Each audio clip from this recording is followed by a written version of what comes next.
అందరికీ నమస్కారం. ఆ వీడియోలో ఉన్న ఆ మహిళను నేను రైల్వే కోడూరులో గవర్నమెంట్ జాబ్ చేస్తూ ఉంటాను. గత సంవత్సరంన్నర ముందు జూన్ 14, 2024లో రైల్వే కోడూరు ఎమ్మెల్యే అయిన ఆర్వా శ్రీధర్ గారికి నేను కంగ్రాచ్యులేషన్స్ చెప్దామని చెప్పేసి ఫేస్బుక్ ద్వారా మెసేజ్ చేయడం జరిగింది. అతను మొదటి రోజు అయినా సరే నాతో 2-3 గంటలు మాట్లాడారు.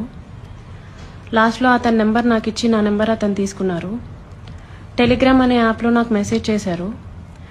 నా గురించి అంతా తెలుసుకుంటూ వచ్చారు. అంటే నువ్వేం చేస్తూ ఉంటావు, ఎక్కడ ఉంటావు, నీకు పెళ్ళయిందా, నీ భర్త ఏం చేస్తాడు, పిల్లలు ఉన్నారా, ఇదంతా తెలుసుకుంటూ వచ్చారు. నా భర్త నాకు దూరంగా ఉంటున్నాడు అనేసి తెలుసుకున్నారు.